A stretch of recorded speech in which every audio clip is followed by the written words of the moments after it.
Calderdale philanthropist, it says on there.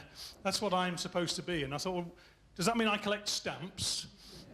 And then I thought, well, maybe not. It's a type of butterfly. We've had butterflies already. What is a Calderdale philanthropist? Do they really exist, particularly in Calderdale? Maybe it's not. Maybe it's a type of rose you might find at the Chelsea Flower Show. Or closer to my heart, maybe it's a steam train with a beautiful name, the Calderdale philanthropist. Well, it's none of those things, of course. It's me, a Calderdale philanthropist. And I'm going to probably echo some of the things that Beth has said and maybe contradict a few of the things that Beth has said by giving you my experience as somebody who gives not only money but also time and my talents to charity. I think it was Marcel that used that word earlier on, not in the biblical sense, but giving what you can. Some of us have money, some of us have particular skills, some of us just have our time or our manual abilities. And it's all about giving anything. Philanthropists range from the Bill Gates and Warren Buffetts we've already heard of to anybody who spends time working in a food bank, volunteering with disabled children. It's all philanthropy. But why do I do it? And that's really what I want to do, just talk a little bit about why I do it, not only because it may be interesting, but to try and persuade you, if you're able, also to give. But also, many of you here are looking to persuade others to give. And so hopefully by listening to me, you might get one or two clues as to how to do it, or indeed how not to do it. What is it that makes a philanthropist? Well, I think to give away significant sums of money, and I've probably given away something like £250,000 in the last 5 years, you've got to feel comfortable. You've got to know that that money actually is surplus to your requirements. And that's not just a mathematical activity, it's an emotional one. It's actually being able to let go and to say, I don't need to put all this money away to save for my family or to save for the future, because actually you don't know what the future is going to be. If you've got enough to make your life worth living, then why not part with some or all of the rest to try and help those causes that need it a lot more than you, or indeed your family, might want it for.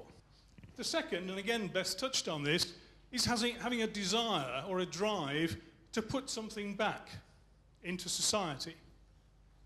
Some of that I think is inbred in the way you're brought up. Are you a sort of charitable, outward-going sort of person who thinks about other people? Or, as unfortunately with many, many affluent people today, and there are a lot of them about.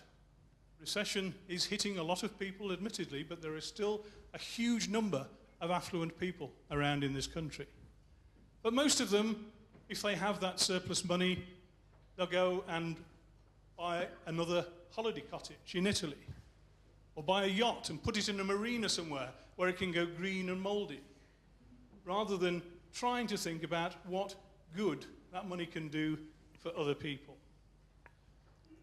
But philanthropy is also about persuading people to give. And as Beth said, the image of philanthropy in this country is not good. Can't understand why, but it's not good. I think that more should be done, particularly those of you that may have a marketing or such bent for your organization, really push the whole concept of philanthropy in the newspapers. You know, the money sections on the Sunday papers, they tell you what to do with your money in terms of investing it, but very rarely do they encourage anybody to actually give it away.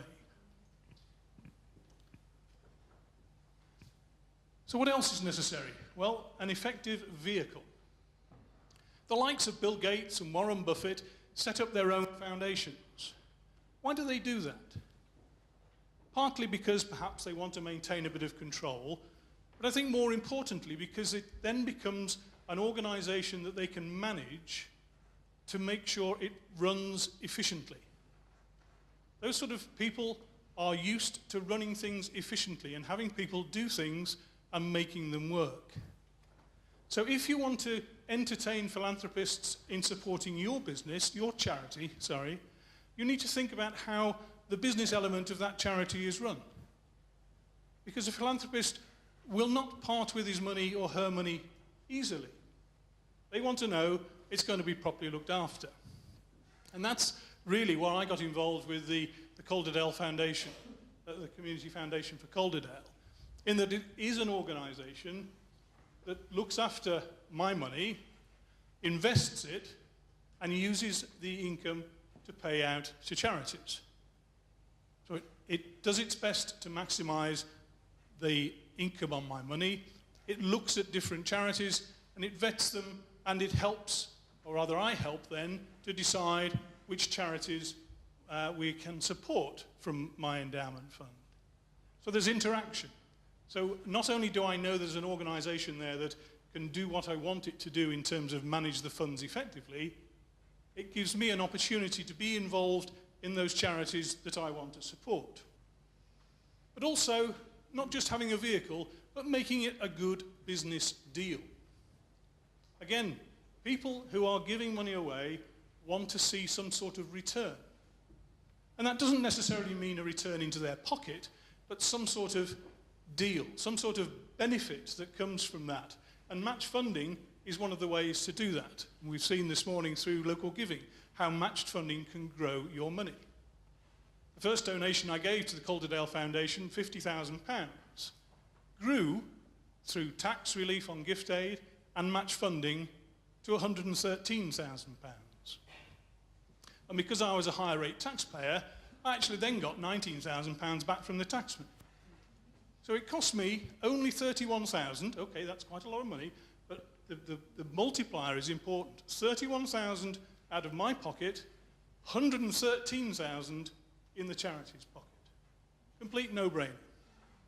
And gift aid, I think, is something that sometimes we don't fully understand. Yes, we know if we give to charity, the charity can go off to the taxman and get 25% back. Okay, you start off with £100, charity gets £100 and gets an extra £25 from the taxman. Great. What I don't think we really understand, or indeed tell our donors, is that if they pay tax at 40%, and there are 4.5 million people in this country who pay tax at 40%, so it's not just the very, very rich, it's a lot of people, then not only do you get £125 into the charity's pocket, we get £25 back from the taxman, so it only costs us £75. Now the taxpayer's got to do a bit of work, he's got to fill in a tax return to achieve that, but it's not difficult. I don't think we do enough to encourage people to recognise that they can actually go through this circle. They could then give that £25 that they've had from the taxman off to charity again, and still aren't any worse. But that multiplier of only costing them 75 and putting 125 in the charity's pocket, I think is absolutely important. The fourth key thing, I think, as a philanthropist is feedback. I want to have some relationship with the organisation that I'm dealing with. One of the great joys, I think, and my wife thinks, of lifetime giving is that you can really get involved in the charities that you're trying to help. Some people think it's good enough just to leave it all in their will. Well, that's fine. At least it's going somewhere useful if it's going to charity. But for me, giving it away while you can see what happens is much, much more rewarding. And having a relationship is important. As I say, we have a good relationship with the Calderdale Foundation. We can get involved in the charities that we're dealing with. But other charities also need to make sure they're managing those relationships. Last year, we went, my wife and I, onto the website of the RNLI, and we sent them a 5-figure donation. Just on the web, we just filled in the form and sent the money off. Fairly anonymous, innocuous. Within 2 days, we had a letter from the RNLI, not only thanking us for that donation, but inviting us to go and visit one of their lifeboat stations and building up a relationship.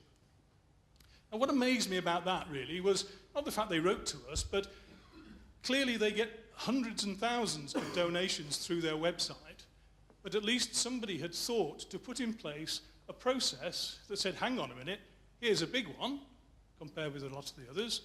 Let's try and harness this and build a relationship. And that was, I think, to me, a very, very good piece of managing the relationship with the philanthropist. As opposed to, and I'm going to be a little bit critical here because the charity concerned is actually sitting in the room, one charity that we actually wanted to give money to, and we went on their website, and we could find nothing. No suggestion as to where we might send a donation, how we might send a donation, and if that person from Goka is here today, I'll be happy to talk to them and complete that transaction. But if they weren't here today, nothing would ever happen. So be alive. If you're running a charity, make sure people know that you want money. So many charities' websites go at great lengths to explain what you do and all the wonderful, great things that you do, but not often do you point out that you need money. The foundation, the Calderdale Foundation, I didn't realize actually needed money when I first came across it. When I first came across it, I saw it as a grant-giving body. And other charities like the Bearder Charity and the Esme Foundation, the Esme Fairburn Foundation, they were organizations that gave money away. But actually, when you think about it, the money they're giving away hasn't grown on a tree somewhere. It's actually been given by a philanthropist. So I would urge you all not to be ashamed about telling the world you want their money. And how you can do that, I think, is to try and address some of these. Clearly, the first and partly the second is down to the giver themselves. But the third and the fourth are definitely down to the organization itself reacting and managing the relationship with the individual as best you can.